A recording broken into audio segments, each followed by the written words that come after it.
पाठीमागच्या व्हिडिओमध्ये आपण स्वयंपूर्णांक 1 मधील समावेशक शिक्षणाची संकल्पना आणि समावेशक शिक्षण संकल्पनेच्या विकासाच्या बाबतीत केलेले प्रयत्न किंवा पॉलिसीज किंवा वेगवेगळ्या प्रकारची धोरणं जागतिक पातळीवरती किंवा आपल्या राष्ट्रीय पातळीवरती कोणत्या पद्धतीने आखण्यात आली किंवा राबवण्यात आली या प्रकरणामध्ये या स्वयंपूर्णांकामधील युनिट नंबर 1 मधील सर्वसमावेशित शिक्षण संकल्पनेचा विकास कसा होत गेला, त्याचबरोबर सर्वसमावेशक संकल्पनेचा अर्थ, त्याचं स्वरूप, विकासासाठी केले गेलेले प्रयत्न याची आपण चर्चा केली. त्याचबरोबर सर्वसमावेशित शिक्षण संकल्पनेच्या स्वरूप किंवा संकल्पनेची व्याप्ती विचारात घेताना किंवा त्याचा एकत्रित विचार करताना शिक्षणाची जी विविध प्रकारची अंग आहेत, म्हणजे स्पेशल एज्युकेशन म्हणजे विशेष एज्युकेशन, इंटिग्रेटेड एज्युकेशन एकात्मिक शिक्षण आणि समावेशक शिक्षण म्हणजे इन्क्लुझिव्ह शिक्षण, या संकल्पनांचा आपण पाठ्यपुस्तकाच्या तासाला विचार केला. त्याचबरोबर आपण समावेशित शिक्षण आणखी योग्य रीतीने स्पष्ट करण्यासाठी किंवा समजून घेण्यासाठी आपण समावेशित शिक्षणाची उद्दिष्टे कोणती आहेत याचाही विचार केला. त्याचबरोबर समावेशित शिक्षणाची वैशिष्ट्ये कोणती आहेत याचाही आपण विचार केला. त्याचबरोबर सर्वसाधारणपणे general school and inclusive school याच्यामधला नेमका डिफरन्स काय आहे याचाही आपण पाठ्यपुस्तकाच्या तासाला विचार केला. स्वयंपूर्णांक 1 मधील पहिल्या टॉपिक मधील हा शेवटचा टॉपिक आपण पाहणार, शेवटचा मुद्दा आपण विचारात घेणार आहोत, तो म्हणजे concept of impairment, concept of impairment, disability and handicap. Concept of impairment, disability and handicap.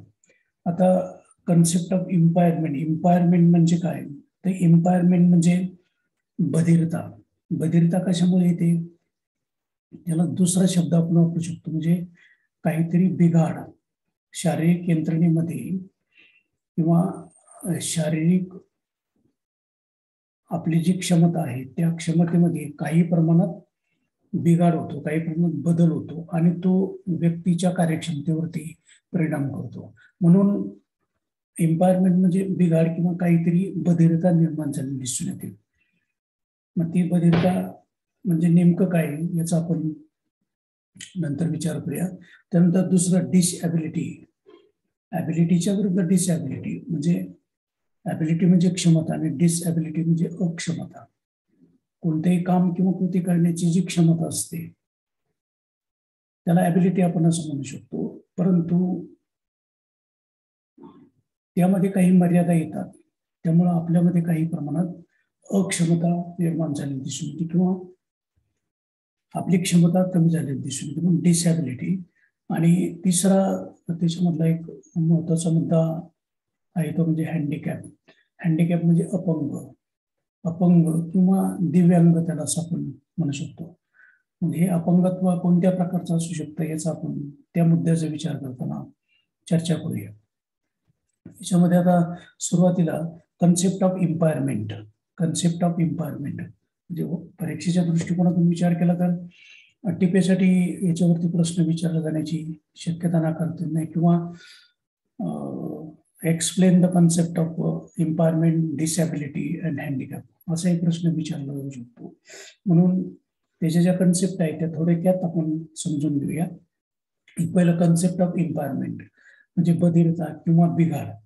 तर सर्वसाधारणपणे ही संकल्पना स्पष्ट करण्यापूर्वी आपण समावेशक शिक्षण पद्धतीच्या स्वरूपाचा किंवा वैशिष्ट्याचा जर आपण विचार केला तर त्यामध्ये सामान्य किंवा सर्वसाधारण विद्यार्थ्यांच्या शिक्षणाचा जसा विचार केला जातो तसंच असामान्य विद्यार्थ्यांच्या शिक्षणाचाही विचार केलेला दिसून येतो. त्याचबरोबर विशेष गरजा असणाऱ्या विद्यार्थ्यांच्या शिक्षणाचा देखील विचार केला जातो. त्याचबरोबर दिव्यांग असणारे किंवा अपंग असणाऱ्या विद्यार्थ्यांचा देखील सर्वसमावेशक शिक्षण पद्धतीमध्ये विचार केला जातो. म्हणजे सर्वसमावेशक शिक्षण पद्धतीमध्ये समाजातल्या सर्व प्रकारच्या सर्व गुणवैशिष्ट्यांच्या विद्यार्थ्यांचा विचार केलेला दिसून येतो. थोडक्यात त्यांना शिक्षणातील प्रत्येक कार्यात समाविष्ट होण्याची समान संधी उपलब्ध करून दिलेली दिसून येते किंवा सर्वांना समान संधी मिळते.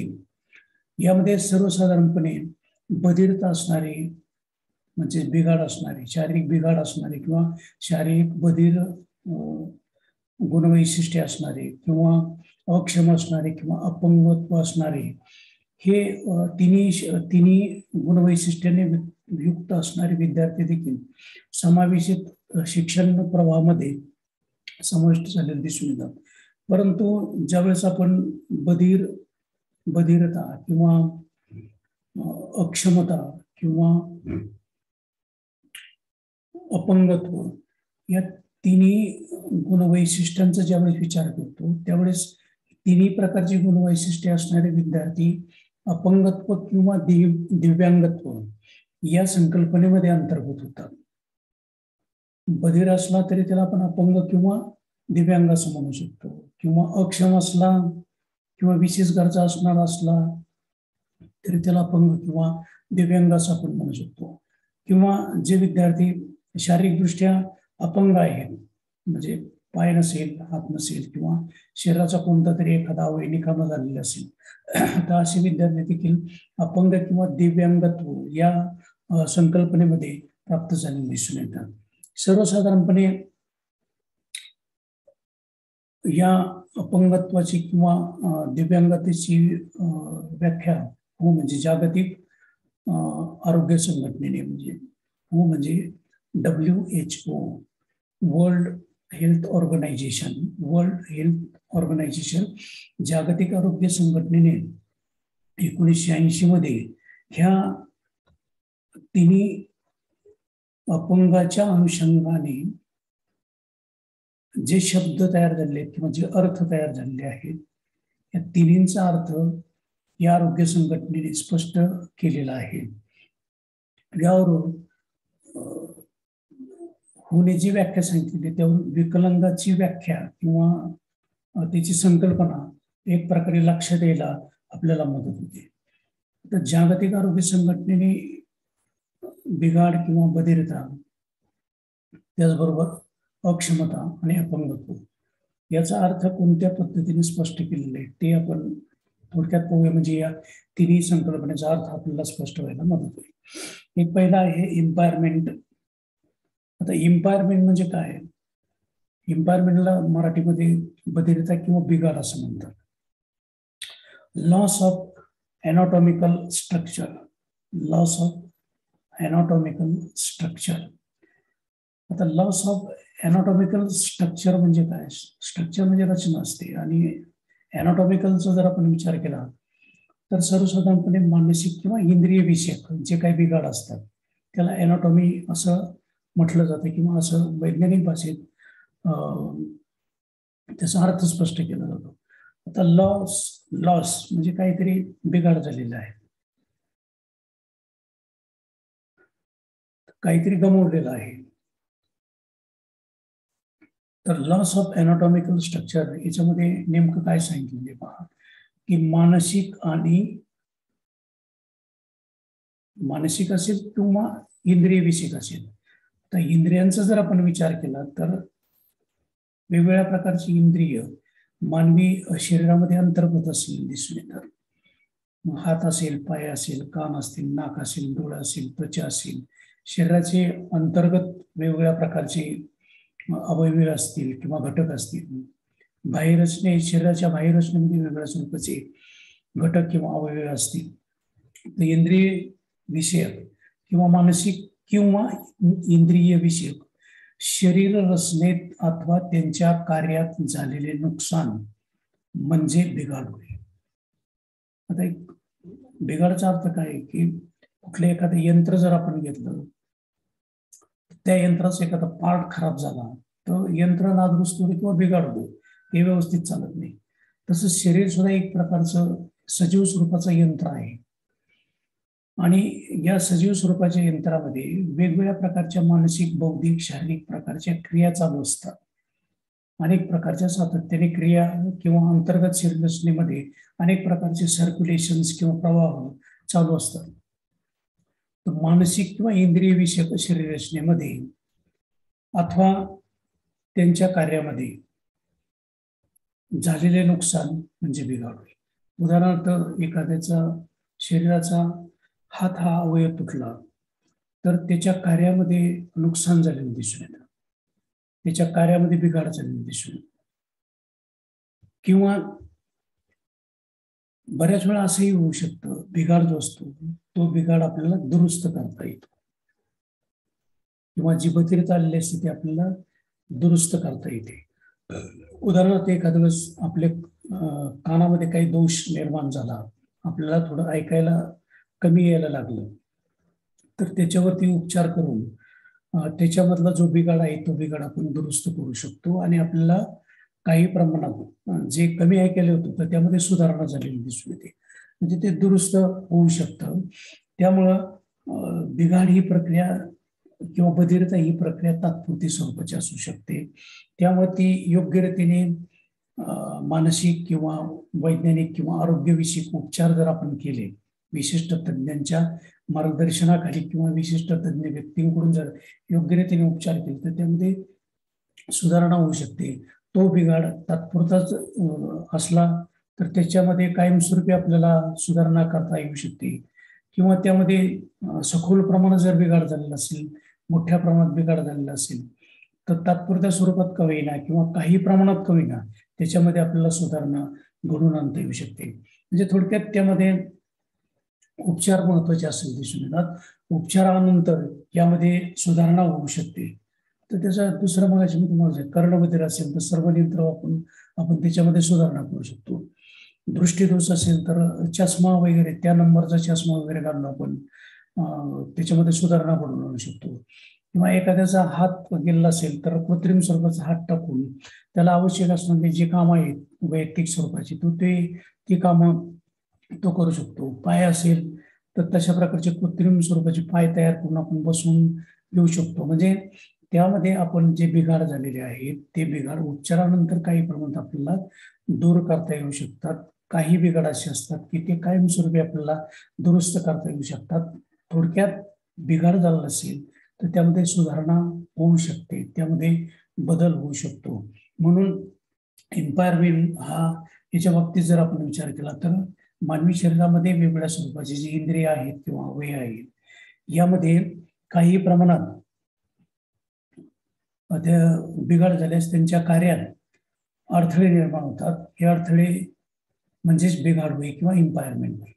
परंतु ही विशिष्ट स्वरूपाचे उपचार केल्यानंतर त्याच्यामध्ये सुधारणा घडवून आणता येऊ शकते किंवा कायमस्वरूपी त्याच्यामध्ये सुधारणा घडवून आणता येणे शक्य असतं. तर अशा प्रकारे ही एम्पायरमेंटची संकल्पना आपल्याला सांगता येईल की जी मानसिक, उदाहरणार्थ एखादा विद्यार्थी किंवा एखादी व्यक्ती मानसिक दृष्ट्या संतुलन त्या व्यक्तीचं ढासळलेलं असेल तर योग्य अशा मानसोपचार तज्ज्ञांकडून जर मार्गदर्शन घेतलं तर त्याच्या मानसिकतेमध्ये आपल्याला सुधारणा घडवून आणता येऊ शकते किंवा सुधारणा निश्चितपणे होऊ शकते.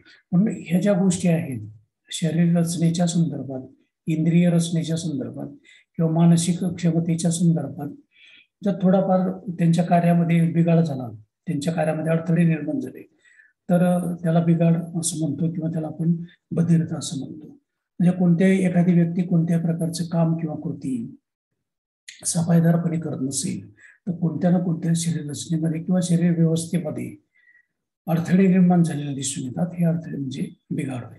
ही एक संकल्पना आपण पाहिली. त्यानंतर डिसॅबिलिटी म्हणजे अक्षमता. आता अक्षमता ही जी संकल्पना आहे ही संकल्पना स्पष्ट करताना अक्षमता अनेक बाबतीत असू शकते. म्हणजे ते जशी मानसिक असू शकते, तशी भावनिक असू शकते, बौद्धिक असू शकते, शारीरिक असू शकते, वैचारिक असू शकते, काल्पनिक असू शकते, लेखन विषयक असू शकते, गणितीय किंवा संख्यात्मक किंवा आकडेमोड विषयक असू शकते. म्हणजे प्रत्येक व्यक्ती कोणत्या ना कोणत्या प्रकारचं काम करताना त्याच्या झालेला भावनिक, मानसिक आणि शारीरिक विकासाची जे घटक आहेत ते घटक त्याला कमी अधिक प्रमाणात सपोर्ट करत असतात. त्यावरून त्याची क्षमता आपल्याला ओळखता येते.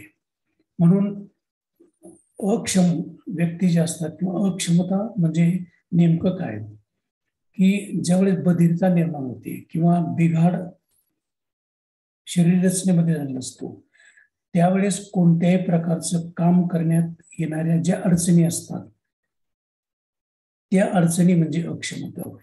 आता हे अक्षमता ही संकल्पना बिघाड इम्पायरमेंट वरती आधारित असू दिसून येते.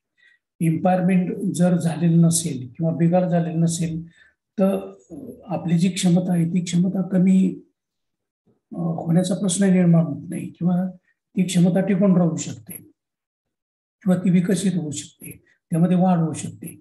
वयोमानाप्रमाणे ती कमी होईल, परंतु जर शरीर रचनेमध्ये किंवा इंद्रिय रचनेमध्ये कोणत्याही प्रकारचं बिघाड झालेलं नसेल तर कोणत्याही प्रकारचं काम किंवा कृती करताना अडथळे निर्माण होणार नाही. म्हणून अक्षमता म्हणजे नेमकं काय, की बिघाड झाल्यामुळे कोणतेही काम करण्यात,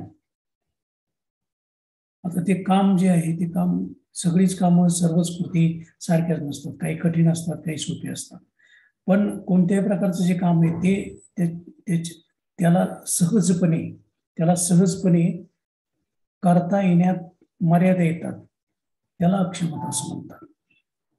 उदाहरणार्थ एखाद्या व्यक्तीचा हात थरथर कापत असेल म्हणजे काहीतरी बिघाड शरीर रचनेमध्ये झालेला आहे, त्यामुळे लेखन कार्य त्याला सहजपणे करता येत नाही. कारण हाताच्या कार्याच्या रचनेमध्ये किंवा हाताच्या रचनेमध्ये ते स्नायू असतील किंवा हाताचा हाड वगैरे असेल किंवा बोन वगैरे असेल, त्याच्यामध्ये काही बिघाड झाला आणि त्याचा हात थरथर कापत असेल तर त्याला ते व्यवस्थित लिहिता येत नाही, म्हणजे ती कृती सहजपणे त्याला करता येत नाही. त्यामुळं लिखाणाच्या बाबतीत त्याच्यामध्ये काही प्रमाणात अक्षमता निर्माण झाली दिसून येते. बिघाडामुळे किंवा एखाद्या व्यक्तीचं डोकं दुखत असेल, खूप टेन्शनमुळे किंवा त्रास झालेला असेल, विचार करून एखाद्या व्यक्तीचं डोकं दुखत असेल तर तो व्यवस्थितरित्या विचार करू शकत नाही, कारण त्याची मानसिक क्षमता जी आहे त्या मानसिक क्षमतेचा उपयोग करताना काहीतरी बिघाड झालेला दिसून येतात. त्यामुळे व्यवस्थितरित्या तो विचार करू शकत नाही, त्या व्यक्तीचा मेंदू व्यवस्थितरित्या कार्य करू शकत नाही, दिशा देऊ शकत नाही किंवा त्याच्या विचारावरती किंवा कल्पनेवरती मेंदू नियंत्रण ठेवू शकत नाही. त्यामुळं त्याला जे काम करायचे, त्याला जो विचार करायचा आहे तो विचार सहजपणे करू शकत नाही. त्यामुळं बिघाड झाल्यामुळं त्याला कोणत्याही प्रकारचं काम करण्यात ज्या मर्यादा येतात त्या मर्यादा म्हणजे अक्षमता होय. आता यामुळे सर्वसाधारणपणे काय होतं की ज्या सामान्य व्यक्ती असतात, सामान्य व्यक्ती सफाईदारपणे किंवा सरासरीने जितकं काम करू शकतात तितकं काम अक्षम असलेली व्यक्ती करू शकत नाही. आता उदाहरणार्थ एखादी अपंग व्यक्ती आहे, हाताने अपंग व्यक्ती आहे आणि त्या व्यक्तीला जे काम दिले तेच काम हातामध्ये कोणत्याही प्रकारचा बिघाड किंवा बधिरता निर्माण झालेली आहे अशा व्यक्तीला दिलं तर दोन्ही व्यक्तीच्या कामाची तुलना आपण जर केली तर अक्षम असणाऱ्या व्यक्तीपेक्षा सक्षम असणाऱ्या व्यक्तीच्या कामाची गती किंवा सहजता ही मोठ्या प्रमाणात असली दिसून येते. आणि ही स्थिती जी असते ती तात्पुरती किंवा कायमस्वरूपी असू शकते. उदाहरणार्थ बिघाड दुरुस्त झाला तर त्या व्यक्तीमध्ये जी अक्षमता निर्माण झालेली असते त्या अक्षमतेच्या जागी ती सक्षम बनलेली दिसून येते, म्हणजे ती तात्पुरती स्थिती असं दिसून येते. परंतु काही वेळेस असं होत असतं की इंद्रिय रचनेत प्रचंड मोठ्या प्रमाणात बिघाड झालेला असतो किंवा इंद्रियांचं प्रचंड मोठ्या प्रमाणात नुकसान झालेलं असतं, त्यामुळे ती इंद्रिय पूर्वपदावर ती येऊ शकत नाही. अशा स्थितीमध्ये ती व्यक्ती कोणत्याही प्रकारचं काम सहजपणे करू शकत नाही. त्यामुळं ही जी अक्षमता असते ही अक्षमता जशी तात्पुरती असते तशीच ती कायमस्वरूपी सुद्धा असू शकते. त्यामुळे माणसाच्या दैनंदिन कामावरती 100% विपरीत परिणाम होतो. ज्या व्यक्ती अक्षम आहेत त्या व्यक्तीच्या दैनंदिन कामकाजावरती निश्चितपणे अगदी 1% पासून 100% विपरीत परिणाम दिसून येत असतो. उदाहरणार्थ कर्णबधिर व्यक्तीला सर्व यंत्र वापरावं लागतं. म्हणजे कान बधीर झालेला आहे पण त्याच्यावरती उपचार करता येत नाही, त्याला ऐकू येत नाही. शेवटी एक पर्याय म्हणून त्याची अक्षमता कमी करण्यासाठी त्याला कर्णबधिर यंत्र दिलं जातं. आणि ते कर्णबधिर यंत्र त्याला कायमस्वरूपी वापरावं लागतं. ते तात्पुरतं, ही अक्षमता तात्पुरती नसते, ती कायमस्वरूपी असलेली आपल्याला दिसून येते. किंवा एखाद्या व्यक्तीचा अपघातामध्ये पाय एखाद्या व्यक्तीने गमावलेला असेल तर त्या व्यक्तीला कायमस्वरूपी अपंगत्व येण्याची शक्यता असलेली दिसून येते. मग अशा व्यक्तीला कृत्रिम पाय किंवा वेगवेगळ्या प्रकारचे जे लाकडी पाय असतील किंवा स्टीलचे पाय असतील त्या पायाच्या आधाराने त्याला आपल्या दैनंदिन कामं किंवा दैनंदिन कृती, चालणं असेल, बसणं असेल, उठणं असेल किंवा इतर प्रकारची जी कामं असतात ती कामं त्याला करावी लागतात. म्हणजे सर्वसाधारणपणे किंवा एखादी व्यक्ती काही प्रमाणात दृष्टीदोष निर्माण झालेला असेल त्याला कायमस्वरूपी चष्मा वापरावा लागतो. म्हणजे काही बदल असे असतात, बिघाड असे असतात की त्यामध्ये उपचार केल्यानंतर ते दुरुस्त होतात. पण ते दुरुस्त जर झाले नाही तर ते त्याच्यामधली जी अक्षमता आहे त्याच्यामुळं जी अक्षमता आहे ती कायमस्वरूपी असलेली आपल्याला दिसून येते. आणि तिसरा याच्यामधला महत्वाचा जो भाग आहे, पहिला भाग तुम्हाला एम्पायरमेंट सांगितला, बधिरता किंवा बिघाड, त्याचा अर्थ सांगितला, वेगवेगळ्या प्रकारची उदाहरणं तुम्हाला मी समजावून सांगितली. त्याच्यानंतर दुसरा मी सांगितलं तो म्हणजे डिसॅबिलिटी, म्हणजे अक्षमता. अक्षमता म्हणजे काय, ती कशामुळे निर्माण होते, त्याची वेगवेगळ्या प्रकारची उदाहरणं मी तुम्हाला सांगितली. त्याच्यानंतर अपंगत्व, हँडिकॅप. आता impairment of disability limits, impairment of disability limits. आता याच्यामध्ये अक्षमतेची जी मर्यादा आहे ती बिघाडामुळे निर्माण झालेली दिसून येते. अक्षम कशामुळे निर्माण होते, बिघाड झाल्यामुळे निर्माण होते.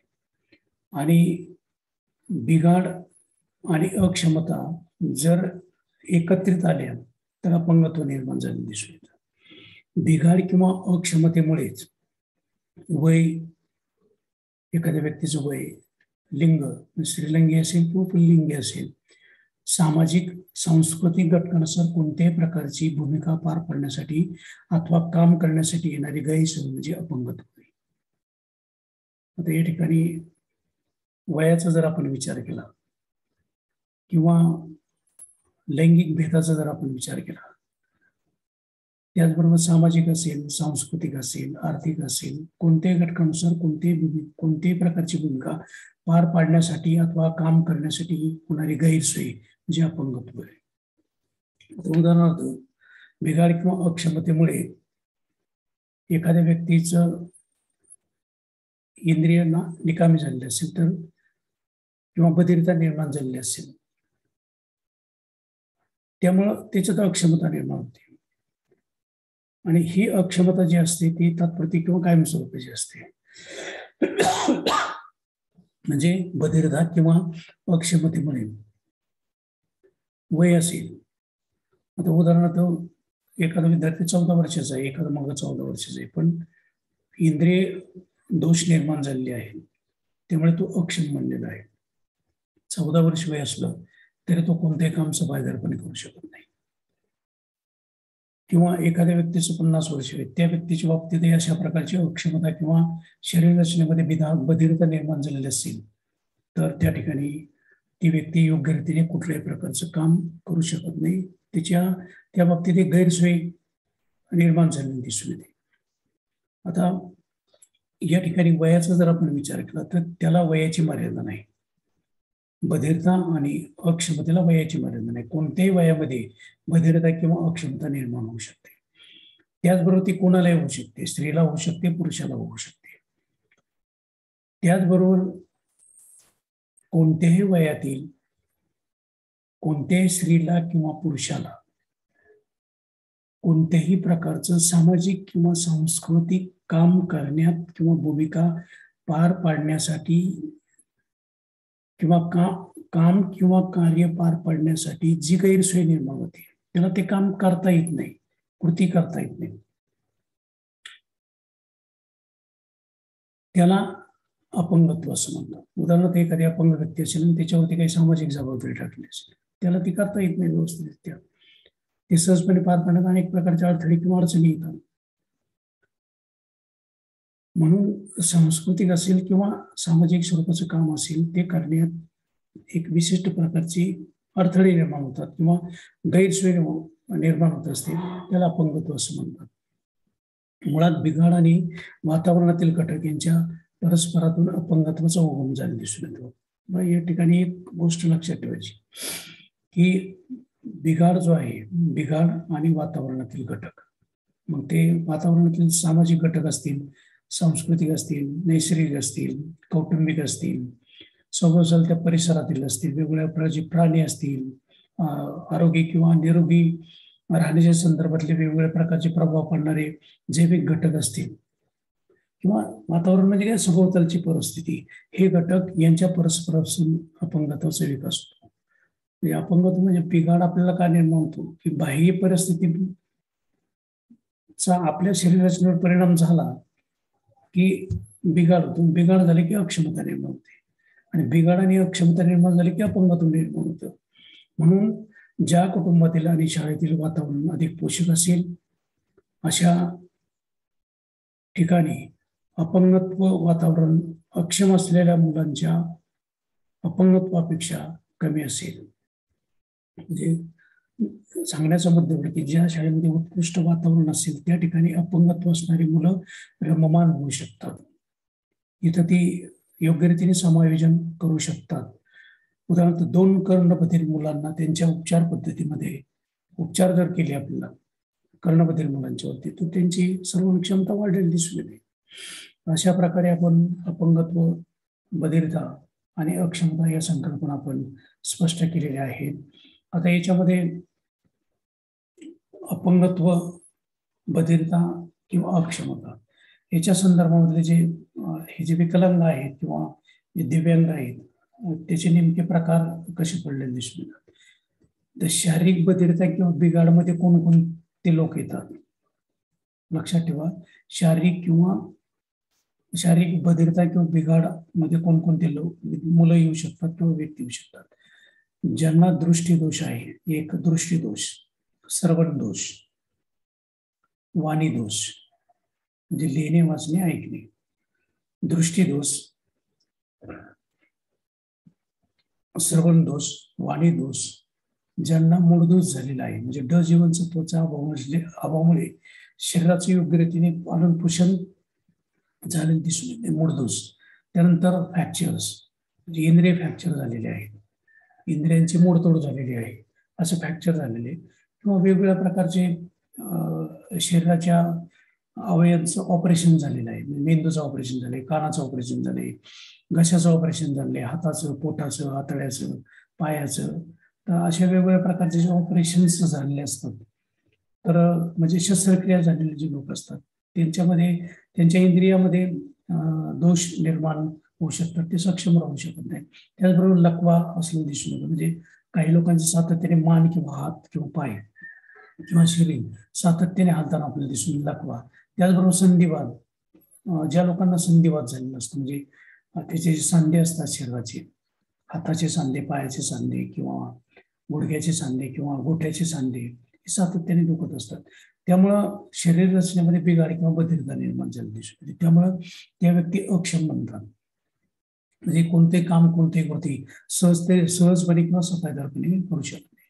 म्हणून बधिरता किंवा बिघाड, शारीरिक बिघाड याची ही एक वेगवेगळ्या प्रकारची प्रकार किंवा उदाहरणं सांगितली की ही व्यक्ती या प्रकारामध्ये येऊ शकते, बधिरतेमध्ये किंवा बिघाडमध्ये येऊ शकते. दृष्टीदोष, श्रवण दोष, वाणी दोष, मूळदोष, फ्रॅक्चर, वेगवेगळ्या प्रकारचे शस्त्रक्रिया झालेले, लकवा, संधिवात आणि अपघात, हे जे लोक असतात हे लोक याच्यावरती या प्रकारामध्ये आलेले दिसून येतात. त्यानंतर अक्षमतेमध्ये कोणकोणते लोक येतात की याच्यामध्ये अध्ययन अक्षमता, म्हणजे लिहिणं, वाचणं, बोलणं जे आहे ते त्यांना लवकर समजत नाही, बौद्धिकदृष्ट्या ते थोडेसे कमकुवत असणे दिसून येतात किंवा मागासलेले दिसून येतात. वाचन दोष, वाचनामध्ये त्यांना स्पष्टपणे उच्चार करता येत नाही, स्पष्ट उच्चाराची त्यांची क्षमता ही जी कमी असणे दिसून येते. अक्षरामध्ये अक्षराची योग्य रीतीने संवाद त्यांना साधता येत नाही किंवा अक्षरफेक जी असते, बोलण्याची जी पद्धत असते, बोलण्याची जी लकब असते, बोलण्याची जी ढब असते, ती सहजपणे त्यांना करता येत नाही. म्हणजे वाचन दोष असून दिसून म्हणजे तोत्र बोलणे वगैरे. त्यानंतर लेखन दोष, त्यांना व्यवस्थित लिहिता येत नाही. अनेक प्रकारच्या शुद्ध लेखनामध्ये मोठ्या प्रमाणात त्यांच्या चुका असून दिसून येतात. म्हणजे अक्षराचं वळण असेल, अक्षर लिहिण्याची पद्धत असेल किंवा जोडाक्षर असतील, त्यांना व्यवस्थितरित्या लिहिता येत नाही किंवा त्याचा अर्थ व्यवस्थितरित्या त्यांना समजत नाही. त्यानंतर आकडेमोड म्हणजे गणितीय क्षमता त्यांच्या कमी असलेल्या दिसून येतात. गणितीय क्षमता म्हणजे 10वर किती शून्य असं म्हटलं की तो पटकन म्हणतो 100. 10वर किती शून्य म्हणजे 100. 10वर 2 शून्य म्हणजे 100, तो पटकन म्हणून जातो. पण 10वर 1 शून्य म्हणजे 100 आहे. म्हणजे आकडेमोड त्याला व्यवस्थित त्या करता येत नाही. त्याच्यानंतर सगळ्यात महत्त्वाचं म्हणजे तो स्वमग्नता, स्वतःला गुंतून घेत असतो. तो बाहेर पडत नाही. त्याचे जे विचार आहेत, त्याची ज्या कृती आहे, त्याची काम करण्याची जी लकब आहे, त्याचा इतरांना उपयोग होत नाही. तो पूर्णपणे आत्मकेंद्रित झालेला दिसून येतो. म्हणून तो अक्षम बनलेला दिसून येतो. त्याचबरोबर हायपर ऍक्टिव्ह डिसऑर्डर म्हणजे त्याला थोडंसं जरी काही बोललं की तो हायपर झालेला दिसून येतो. टेन्शन त्याच्यामध्ये निर्माण झालेला दिसून येतो. रागीट स्वभावाचा बनलेला आपल्याला दिसून येतो. त्यामुळे अशा व्यक्ती जे असतात चिडचिडे बनलेले दिसून येतात, चिडखोर बनलेले दिसून येतात. कोणाचा आदेश, कोणाची सूचना त्यांना नकोशी वाटत असते. म्हणून अशा प्रकारचे जे लोक असतात ते अक्षम बनलेले आपल्याला दिसून येतात. अक्षम प्रकारामध्ये कोणते दिसून येतात की अध्ययन अक्षमता, वाचन दोष, लेखन दोष, आकडेमोड दोष, स्वमग्नता, हायपर ऍक्टिव्ह आणि डिसऑर्डर. डिसऑर्डर हा एक महत्वाचा आहे की कोणाच्या सूचना ते ग्राह्य धरत नाही. स्वतःच करण्याचं त्यांची प्रवृत्ती असं दिसून येते. बऱ्याच वेळा आपण एखाद्याची सूचना स्वीकारतो त्यावेळेस आपल्या विचारामध्ये, कल्पनेमध्ये किंवा आपल्या कृतीमध्ये, कार्यामध्ये काही प्रमाणात सहजता निर्माण व्हायला मदत झाली दिसून येते. आपल्या क्षमता विकसित व्हायला मदत झाली दिसून येते. कारण आपण जे काम किंवा कृती करतो ती कृती पूर्णपणे बरोबरच असते असं नाही. पण कोणाच तरी सूचना, कोणाच तरी मार्गदर्शन मिळालं तर त्याच्यामध्ये सहजपणे बदल झालेला आपल्याला दिसून येतात. त्यानंतर अपंगत्वाचा किंवा विकलांगताचा पुढचा एक प्रकार आहे तो म्हणजे अपंगत्व. अपंगत्वामध्ये कोण येतं? कर्णबधिर आहे, अंधत्व आहे म्हणजे जे अंध आहेत ते, मतिमंदत्व आहे, मेंदूचा पक्षाघात झालेला आणि अस्थिव्यंग आहे. अस्थिव्यंग म्हणजे काय? त्याचे हातपाय वाकडे असतात, शरीर वाकडं असतं, मान वाकलेली असते.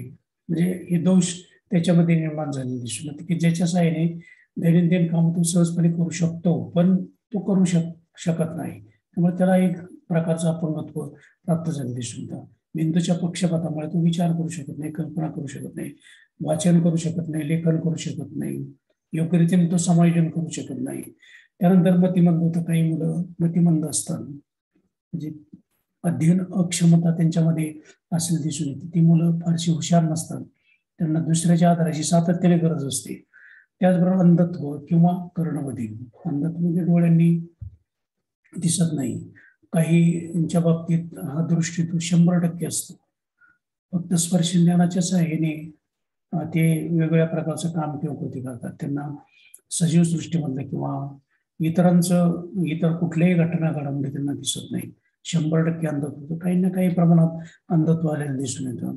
त्याचबरोबर कर्णबधिर. काहींना पूर्णपणे ऐकायला येत नाही, काहींना थोड्याफार प्रमाणात ऐकायला येतं, काहींना एका कानाने ऐकायला येत नाही, काहींना दोन्ही कानाने ऐकायला येत नाही. ऐकण्याचं देखील एक विशिष्ट प्रकारचं प्रमाण असलेलं आपल्याला दिसून येतं. म्हणून कर्णबधिर, अंधत्व, मतिमंदत्व, मेंदूचा पक्षाघात आणि अस्थिव्यंग हे लोक अपंगत्व या प्रकारामध्ये मोडतात. तर अशा प्रकारे आपण स्वयंपूर्णांक 1 मधला पहिला टॉपिक पूर्ण केलेला आहे. त्यासाठी एकूण 4 व्हिडिओज मी बनवलेले आहेत. ते तुम्ही स्टोअर करू शकता. तुम्हाला गरजेनुसार त्या व्हिडिओचा तुम्ही अभ्यासासाठी किंवा अध्ययनासाठी उपयोग करू शकता. कारण हे व्हिडिओज तुम्ही स्टोअर का करायचे तर परीक्षेपूर्वी तुम्ही ते ऐकू शकता, हा एक भाग. आणि कदाचित याच्यावरती एखादं प्रॅक्टिकलही तुम्हाला असू शकतं किंवा एखादा स्वाध्याय तुम्हाला असू शकतो. त्या स्वाध्यायाच्या दृष्टीने तुम्हाला त्याचा स्वाध्यायाच्या पूर्ततेच्या दृष्टिकोनातून त्या व्हिडिओचा तुम्हाला उपयोग होईल. तर अशा प्रकारे आज आपण पहिला टॉपिक जो आहे स्वयंपूर्णांकातील पहिला टॉपिक, पहिला घटक पूर्ण केलेला आहे. पुढच्या तासाला मिनिट नंबर 2 मधला म्हणजे स्वयंपूर्णांक 1 मधला दुसरा टॉपिक जो आहे समावेशिक शिक्षणाची तत्वे आणि व्याप्ती, समावेशिक शिक्षणाची तत्वे आणि व्याप्ती याचा आपण पुढच्या तासाला विचार करूया.